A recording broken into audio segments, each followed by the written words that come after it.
My name is Toby Hoy, and I am the Lodge Advisor in the SIPO Lodge of the Order of the Arrow and the Buckeye Council. And our session for what we'll be talking about next is bullying prevention in your unit. So this is unfortunately, it's a hot button or a big issue topic for a lot of units that are out there. And this is not just exclusive to the scouting program. It happens everywhere, which is unfortunate. So what we'll be talking about today is how to help spot it and how to help prevent it from happening in your unit in the event that it does. So in order for us to do that, we first have to answer a couple questions. First, we have to help identify what bullying is. If we don't know what it is, we can't spot it. So if you look at the dictionary definition of bully, it's or influence, to intimidate, typically to force a behavior or a response. So now that we know what it is as a verb, we can try to help spot it in our unit in the scouting program. So it oftentimes will happen because somebody will, and this happens both unfortunately on the youth side, and it can also happen on the adult side, where somebody is going to use force, threats, coercion to abuse, intimidate, or aggressively dominate a person or another or a group of people, usually repeatedly and habitually. We've all grown up at some point in our, at some point, and we may have experienced this on a personal side. It's a lot different for today's youth than it was when a lot of us who were on the adult side of the house when we were a kid. When I was a kid, we didn't have the internet, right? You had the ability when you left school, if it was happening at school, you left school and you went home and it stopped. In today's world, in the era of social media and 24/7 access to everything under the sun, it doesn't always stop when somebody goes home. It can continue on. So it has become a lot more systemic and global and all inclusive. That's not even a good term, but it's happened a lot more and a lot more prevalent. So it's a very big hot issue topic that we can help address in the scouting program.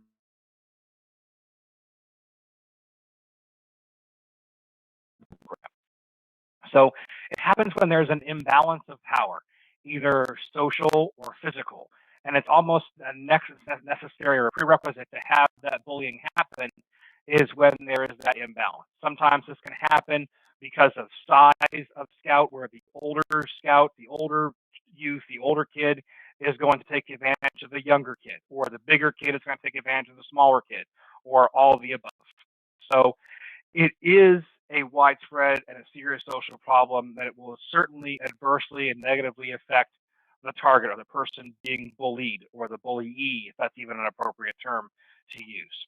So a couple things of what bullying is not. It is not just a phase, and I use the phase in air quotes, that they'll grow out of. It is not just messing around. It is not just boys will be boys or girls will be girls. It'll happen. It's not any of those things. It can happen in various forms. It can be verbal bullying. It can be social bullying. It can happen physically. It can happen in a group. It can happen one-on-one. Oftentimes it can lead to criminal acts where there's physical harm that happens to somebody, not just the emotional harm, but there can be a physical violence that can happen in some case where that might lead to criminal charges, which is unfortunate to talk about, but it is what it is. There can be cyberbullying, which we've seen a lot more happen, as I mentioned before, about the onslaught of social media and how it never seems to stop. So some myths about bullying. It's not the same thing as conflict. Conflict is a disagreement over something like, what are we going to have for breakfast on the December campout? It is not that. It is not always physical. It is not serious. It is certainly a serious issue to address. It's not a case of, well, that doesn't happen at my child's insert thing here. It's not that it doesn't happen in my troop or at my school or my sports team or my whatever. It happens everywhere. It's not just an urban problem. It doesn't just happen in the inner cities. It happens in rural areas. It happens in suburban areas. It happens everywhere, and it's all encompassing. It's not that most youth who observe don't want to get involved. They might want to help, but they're terrified to do so because of that. So, some signs that bullying might be happening in a program where your kids are involved in. This doesn't happen to just be exclusive to scouting. It can be in school, it can be in a church group, it can be in a sports activity, it can be anywhere. So, some signs of that. Well, let's focus on the scouting side. So, some signs of a scout being bullied can include things like a sudden reluctance on their part to join activities in the unit, a atypical amount of complaints about feeling sick or not feeling well, things of that nature. Not that scouts don't have episodes of not feeling well, but when it happens all the time, and I don't want to ever go on the camp out because I don't feel good that weekend. That happens, often and often and often. That could be a good sign that there could be an issue happening there that you might not be aware of. If there is a loss of money or other physical items where those things are being taken by another scout or another youth or another adult. It can be frequent early attendance to activities coupled with late return. They don't want to go with the group because that's when the thing is happening. If I get there before all the other kids do, then I'm already there ahead of time. The adults are there. Or if I leave late, the other kids have left, things of that nature. So there can certainly be sleep issues that happen, nightmares, bedwetting, insomnia, all manner of different things if it's happening there. If the scout refuses to leave his or her bedroom or dorm room or whatever, or their tent, because they're safe in there, they don't want to go outside. So if there's a continual use of a latrine or a restroom away from the group, if it's happening there can be physical signs of fear or anxiety around other individuals or an individual. All could be signs of bullying. Not saying that any of these things are, if this happens, you have this problem. These are just some things to be on the lookout. For. And if you start seeing more than one of them, that might be a good indication that you might have an issue of some variety under brewing somewhere in your unit. So if you start seeing displays of increased anger with no really good cause, that could be a sign of bullying. If all of a sudden the scout stops showing up or doesn't want to participate in things anymore, that could be indicative of a potential problem under brewing in your unit. If a scout starts commenting a lot about loneliness, that can be a sign of bullying. Difficulty in making new friends or a sudden drop in existing friends. If there is a case where one scout is being bullied, all of a sudden his or her friends may stop wanting to be around them because they're associating the bullying behavior with that particular scout who's being bullied, and they don't want to be bullied themselves, so they sacrifice their friend to save themselves. It's not a they don't want to do that, but it's a self-preservation mechanism at that point. A reluctance to defend oneself, either physically or verbally, can be signs that somebody is being bullied. Unexplained physical marks, bruises, cuts, or defensive wounds, those are probably one of the most obvious cases that there's something going on somewhere in that scenario that we need to be on the lookout for. Mood swings between sad, moody, anxious, or depressed. Any indication of suicidal thoughts. That could be a whole different BPI or university topic, is suicide awareness and suicide prevention, but it is certainly a thing in the world today that we need to be aware of and provide that safe space, like I mentioned before, for our scouts to be involved in the program. If we finally all of a sudden start seeing a scout either looking out for weapons, carrying weapons, hiding weapons, they're doing that as a defense mechanism, and that could be signs of a bigger problem. They blame themselves for that problem.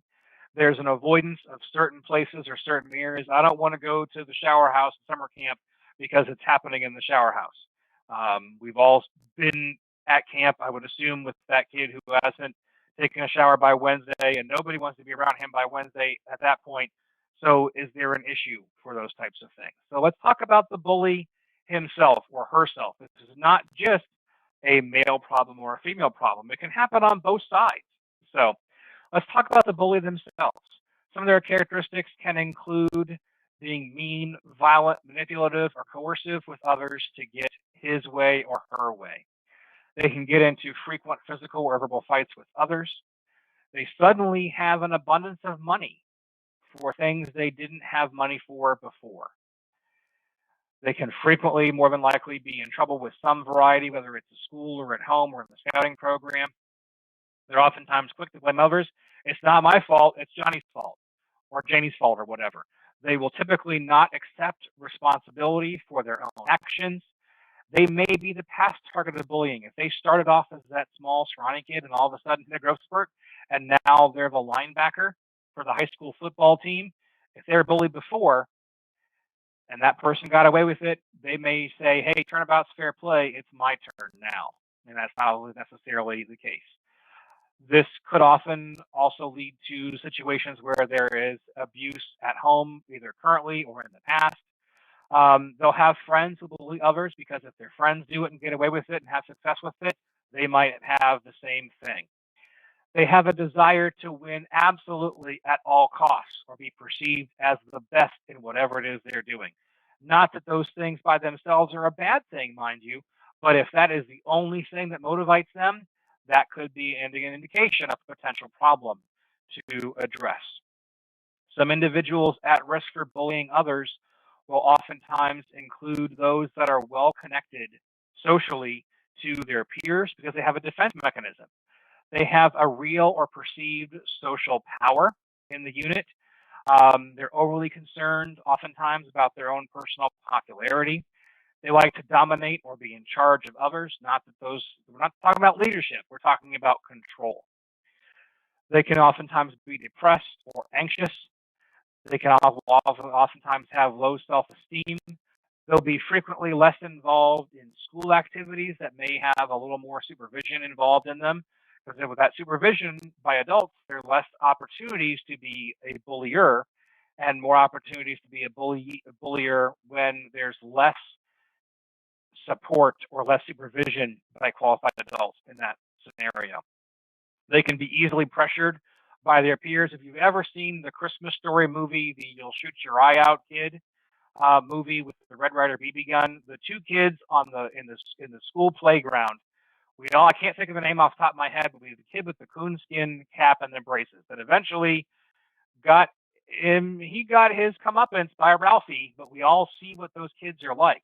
And the little one was pressured by the kid in the coonskin cap.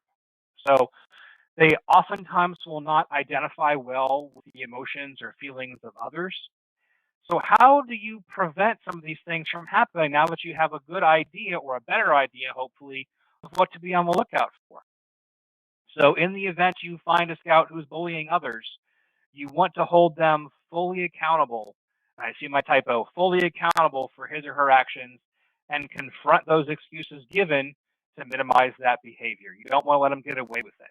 So you need to help that scout develop empathy toward others and learn to understand others' perspectives. Oftentimes, a quick resuscitation of the scout law can oftentimes solve these problems in the bud. So you can help the family and the other scouts in the unit hold that scout accountable for their actions by not suggesting or accepting their rationalizations. Now, this can be a lot more difficult than it sounds, and it's unfortunate, but it is what it is, and you're going to have to deal with it. So you can recognize and affirm if that scout is starting to make progress toward that non-aggressive behavior. You want to reward that behavior change, not the behavior that got them there in the first place. So you might want to help encourage that scout to get involved in other more pro-social activities where they can help learn to use that power that they may have in a socially appropriate way. The team to take a look and see, is there another reason for that bullying? Is it social skills, academic problems, impulsivity? All these things we can help work with that scout on to improve that so that those don't become the reason for his or her problems in the future. So some support resources that you might have. You don't want to immediately coddle that scout who was being bullied, because that can just identify them as a potential target for others down the road. So you want to listen to that scout. If a scout comes to you and says, hey, I have this problem, One, we potentially could open up a youth protection problem. So you need to put your YP hat on here. Make sure you have a second adult within earshot or in with you in that discussion. Document as many of the facts as possible. At some point, hopefully this never happens to you, but at some point, if you end up having to get law enforcement involved or parents involved or who knows what involved, you need to be able to document all the facts, the dates, the times, the this, the that, the specifics as often as possible, because you need to provide support for that scout if there's going to need to be future action that happens later.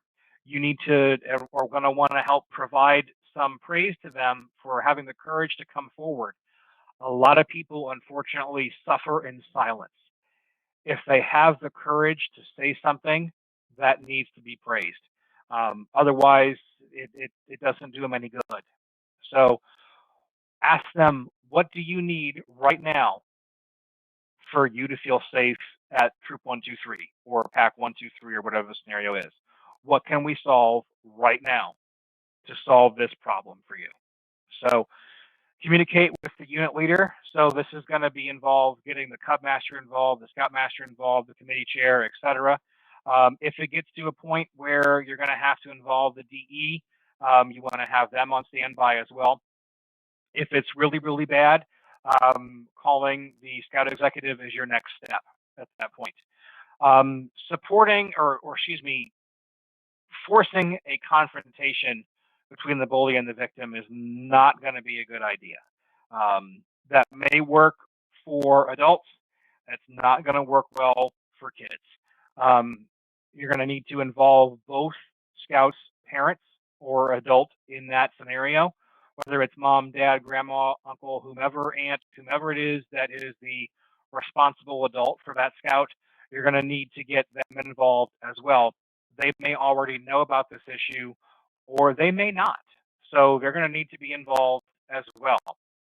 As I mentioned before, you may need to make a report to the DE that, hey, this happened in Troop 123. Here's what happened. Here's what we did to solve it. Here's how we're monitoring it in the future. You need to be proactive with this. And then follow up with that scout after a time period. Hey, did whatever it was that we fixed, did that solve the problem? You don't want to ever have the perception that you were sweeping this under the rug. That's not going to do any good for anybody. So why is this important? Why should we care? We as adults in the scouting program are the key, the linchpin in creating that safe and bully-free environment for our scouts. We need to set the tone, set the example that this type of behavior will not be tolerated in the program, period. End of story. So if we don't do it or we enable it or we allow it to happen, we're just as culpable as the bully in this scenario. So some factors may put a scout at greater risk of being bullied, such as their temperament. If they are a quieter scout or a quieter kid, they might be more apt to be that target. Sometimes their social competence. We all know scouts who have had, for whatever reason, better social skill development than others. That certainly can be a risk factor for them. Their physical condition, as I mentioned before, there's the smaller scout is more apt to be bullied than the larger scout. But at the same time, a scout who may have some issues with his or her weight, if they're on the larger side, that certainly could be cause for them to be bullied as well because of that. So some other factors are, it's not as prevalent in Northeast Ohio as it is in other parts of the country. For a while, I lived in Los Angeles and I scouted out there, and the language barrier is a huge thing. That could be an issue there. So if a scout comes to your unit and maybe they've moved here from somewhere not in the U.S.